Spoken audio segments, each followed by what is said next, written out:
2017 সাল থেকে সাংবাদিকতা পেশায় আছি। এরই মধ্য দিয়ে আমি 3টে হাউজে কাজ করার সুযোগ পেয়েছি। সর্বশেষ 2022 সালের সেপ্টেম্বরের 6 তারিখ বৈশাখী টিভিতে নিউজ রুম এডিটর হিসেবে যোগদান করি। তো যোগদান করার পর কিছুদিন ভালোই ছিল, কিন্তু পরবর্তীতে কিছু অপ্রত্যাশিত ঘটনার সম্মুখীন হয়েছি। সেই ঘটনাগুলি আপনাদের সাথে শেয়ার করব। তো আমি যোগদানের 1 মাস পর্যন্ত সবাই আমার সাথে ভালোই ছিল, অফিসের পরিবেশও খুব ভালো ছিল, আমিও খুব হ্যাপি ছিলাম। কিন্তু 1 মাস পরে সিএনই সাইফুল ইসলাম এবং head of news Ashok Chowdhury আমাকে কুপ্রস্তাব দেয়। তাদের প্রস্তাবটা ছিল এমন যে আমি লং ড্রাইভে যেতে হবে, আমি লং ড্রাইভে যাব, তাদেরকে খুশি করব, তারপরে হচ্ছে আমাকে পার্মানেন্ট করবে, আমাকে আমার বিভিন্ন সুযোগ সুবিধা দেবে, আমার প্রমোশন হবে, ইত্যাদি ইত্যাদি। কিন্তু যদি আমি তাদেরকে ইগনোর করি, আমি যদি তাদের প্রস্তাবে রাজি না হই, তাহলে আমাকে চাকরিচ্যুত করা হবে। তো আমি তাদেরকে বলি, এই ঘটনাগুলো তো নতুন না, মিডিয়াতে মানে এগুলো অহরহই হয়। তো আমাকে তো আপনারা যখন আমি যোগদান করি তখন আমাকে এই বিষয়টা বলা উচিত ছিল। তো আমি মধ্যবিত্ত শ্রেণী, আমি চাইলেই চাকরি ছেড়ে দিতে পারবো না, আমাকে তো চাকরিটা করতে হবে। তবে আমি হচ্ছে ভালো কোথাও পেলে আমি ছেড়ে দিব, আমি তবে এই সমস্ত খারাপ কাজ আমি করব না। এই কথা তাদেরকে বলার পরে শুরু হয় আমার উপরে অমানসিক নির্যাতন, অকথ্য ভাষায় গালিগালাজ, সহকর্মীদের দিয়ে অপমান, কিছু বাকি নেই আর। এরপরে এরকম করতে করতে আমাকে 1 বছর পর 2023 সালের নভেম্বরের 27 তারিখ বিকেলে আমাকে বললো রিজাইন দিতেই হবে। যদি আমি রিজাইন না দিই তাহলে আমাকে তারা ঘাট ধাক্কা দিয়ে বের করে দিবে, কথা ছিল তাদের এমন। পরে হচ্ছে আমি এইচআরের সাথেও কথা বলি, সিএনএর সাথেও কথা বলি, অশোক চৌধুরীর সাথেও কথা বলি, কিন্তু কেউ আমাকে আমার চাকরি ছাড়ার কারণটা ক্লিয়ার করেনি যে আমি কী কারণে চাকরি ছাড়বো। যাই হোক, 1 বছরে অনেক গল্প আছে, তা কোনো এক সময় যদি শেয়ার করার সুযোগ পাই শেয়ার করব।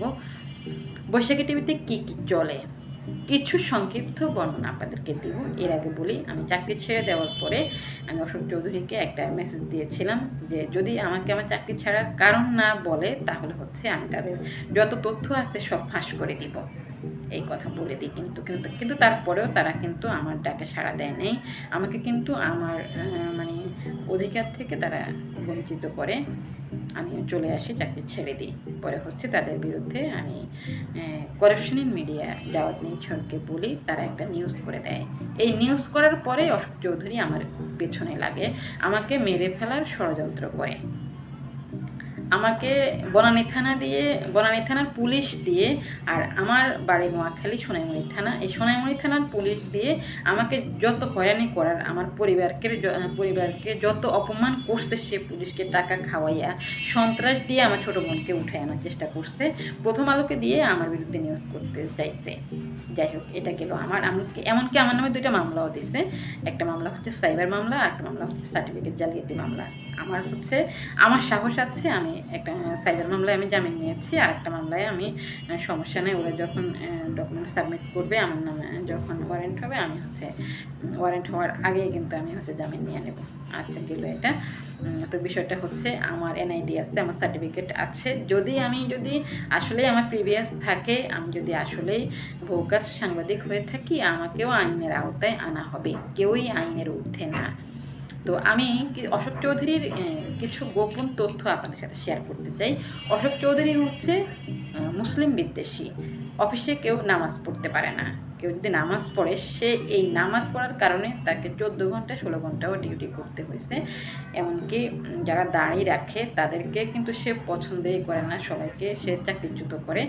এরপরে হচ্ছে সে প্রকাশ্যে মেয়েদের গালে হাত দেয়, স্পর্শকাতর জায়গায় হাত দেয়। এরপরে অশোক চৌধুরী কিন্তু প্রকাশ্যে ড্রিঙ্কস করে অফিসে। এমনকি এই যে বৈষম্য বিরোধী ছাত্র আন্দোলন, এর নেপথ্যে কিন্তু অশোক চৌধুরীর হাত আছে। হাসিনার যত এমপি মন্ত্রী নেতা কর্মীরা জড়িত আছে এই আন্দোলনে। এর মানে অন্যতম হচ্ছে অশোক চৌধুরী। কিন্তু অশোক চৌধুরী কাজ এমনভাবে করবে যে তাকে কেউ ধরতে পারবে না। অশোক চৌধুরী প্রকাশ্যে ডিক্লেয়ার দিচ্ছে যে তাকে বাংলাদেশে কেউই তাকে কিছুই করতে পারবে না। সে কিন্তু চট্টগ্রামে হিন্দুদেরকে উস্কাচ্ছে বিভিন্নভাবে, মানে মানে একটা মানে গণ্ডগোল করার জন্য এখনও করে উঠতে পারে নাই। তো আপনারা আসলে খোঁজ নিলে জানতে পারবেন। আপনারা বলবেন যে আসলে আমার কথার প্রমাণ কি, আপনারা আসেন আমার সাথে বসেন, আমাকে জিজ্ঞাসা করেন আসলে আমার কথার প্রমাণ কি। তবে আমি এটুকু আপনাদেরকে বলতে পারি, বৈশাখীতে কিন্তু এই চাকরিচ্যুত ঘটনা কিন্তু মানে নতুন ঘটনা না।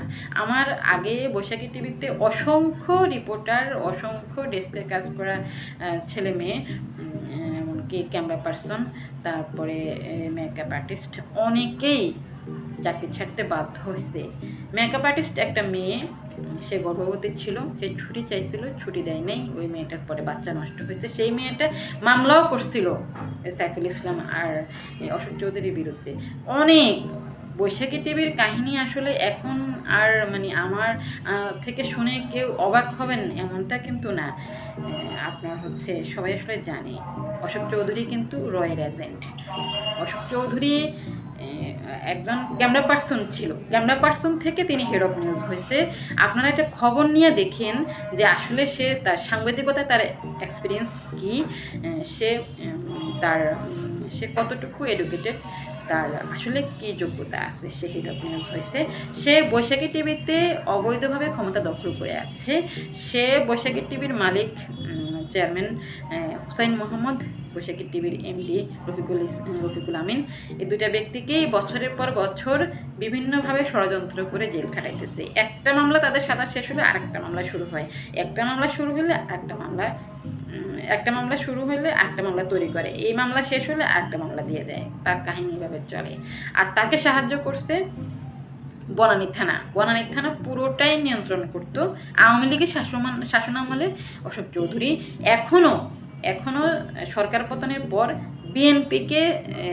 বিএনপির সাথে হাত মিলাইয়া সে জমজমাটভাবে তার ব্যবসা শুরু করছে। আর তাকে এখন সাহায্য করতেছে বৈশাখী টিভির বিএনপি বিট নিয়ে কাজ করে মোর্শেদ, তাকে এখন ভালোই সহযোগিতা করতেছে বিএনপি। যাই হোক, তবে আমি বিচার চাই কেন আমাকে চাকরিচ্যুত করা হয়েছে, কেন আমার ফ্যামিলিকে এত নির্যাতন করা হয়েছে। আমার আত্মীয় স্বজনের কাছে যাই বলা হয়েছে যে আমি বৈশাখী টিভি থেকে টাকা পয়সা লুটপাট করে নিছি, তারপরে আমি খারাপ কাজ করি দেখে আমাকে বের করে দিচ্ছে। আসলে আমি চাই আমার প্রিভিয়াস কি আছে, আর আমি এটাও চাই অশোক চৌধুরীর প্রিভিয়াস কি আছে। তবে আমি এতটুকু বলতে পারি আমার কোনো প্রিভিয়াস নেই। তবে অশোক চৌধুরীর পতন না দেখে আমি রাস্তা ছাড়বো না। আমি তখনও রাস্তায় ছিলাম, আমি এখনও রাস্তায় আছি। এমন না যে আমি এখন সরকার পতন হয়েছে দেখে আমি কথা বলতেছি। আপনারা যারা সাংবাদিকতা পেশা আছেন অনেকেই জানেন, আমি 2023 সালে যখন নভেম্বরে চাকরি ছাড়ছি তখন কিন্তু আমি একটা নিউজ করছিলাম। আমার একটা ভয়েস কিন্তু কয়েক মিলিয়ন ভিউ হয়েছে, কয়েক মিলিয়ন মানুষ আমার ভয়েস দেখছে। আমি অন্যায়ের প্রতিবাদ করছি। আমার কথা হচ্ছে আমি চাকরি ছাড়বো, কিন্তু কেন আমি চাকরি ছাড়বো? এমনকি বাংলাদেশে যদি কোনো ছেলে মেয়ে চাকরিচ্যুত হয়, সে যদি মুখ খুলে সে অন্য হাউসে আর জব করতে পারবে না। বিষয়টা হচ্ছে এমন। তো যাই হোক, আমি যে আসলে এই খারাপ একটা সিচুয়েশনের মধ্য দিয়ে যাচ্ছি, আমি আপনাদের সবাই সহযোগিতা চাই। আমি চাই এই যে একটা সময় এখন যাচ্ছে, দেশের যে একটা পরিস্থিতি এখন হয়েছে, সবাই মোটামুটি এখন আইনের আওতায় আসতেছে। তাহলে অশোক চৌধুরী কেন আসবে না? আপনারা সবাই বলেন। আমি যদি অপরাধী হই তাহলে আমাকেও আইনের আওতায় আনা হবে, তাই না? তো আমার তো সাহস আছে, আমি তো রাস্তা ছাড়তেছি না, আমার কোনো প্রিভিয়াস নেই। কিন্তু আমার কথা হচ্ছে অশোক চৌধুরী কীভাবে এত অন্যায় করে, তার এত টাকার উৎস কী? সে মেয়েদেরকে ব্ল্যাকমেল করে, মেয়েদেরকে ব্যবহার করে এগুলো ভিডিও করে এগুলো দিয়ে বিভিন্ন শিল্পপতি এমপি মন্ত্রীর কাছে পাঠায়। তার মূল ধান্দা হচ্ছে এই ব্যবসা, নারী ব্যবসা। এরপরে হচ্ছে তার আরও কিছু ব্যবসা আছে। তো যদি আরও কখনো আপনাদের সাথে কথা বলার সুযোগ পাই তখন আরও বিস্তারিত বলবো। তবে আপনারা খোঁজ নিলে জানতে পারবেন, আমার মতো অসংখ্য ছেলে মেয়ে এই বৈশাখী থেকে চোখের পানি ফেলে চলে গেছে। অনেকেরই অনেক অভিযোগ আছে, তো হয়তো বা আপনারা এগুলো জানতে পারবেন। আজ না হোক কাল বৈশাখী টিভির মালিক বের হয়ে আসবে। মালিক আসলে অবশ্যই সবাই সবার অভিযোগের পাহাড় নিয়ে হাজির হবে। এত মামলা অশোক চৌধুরীর বিরুদ্ধে হবে, আমি তো মামলা করবই। আমার মতো যত নির্যাতিতা আছে সবাই মামলা করবে, সাক্ষী দিবে। আমার সাথে সবার যোগাযোগ হয়েছে, প্রমাণ সংগ্রহ করেছি, তারপরে আরও করতেছি। আমি রেডি আছি। তো আপনারা সবাই পাশে থাকবেন। সবাইকে অসংখ্য ধন্যবাদ। আমার বক্তব্যগুলো শোনার জন্য। তবে অন্যায় যে করে আর অন্যায় যে সহে, দুজনেই সমান অপরাধী। আর কত বলেন আমরা নির্যাতিত হব? আমরা আর নির্যাতিত হতে চাই না, আমরা অন্যায়ের প্রতিবাদ করতে চাই। আর কোনো ছেলে মেয়েকে যেন বিনা কারণে চাকরি ছাড়তে না হয়, তার বিধবা মা, তার ভাই বোনদেরকে যেন অকালে কষ্ট করে দুনিয়া থেকে না যাইতে হয়। আমার ফ্যামিলি অনেক কষ্টে আছে। সবাইকে ধন্যবাদ।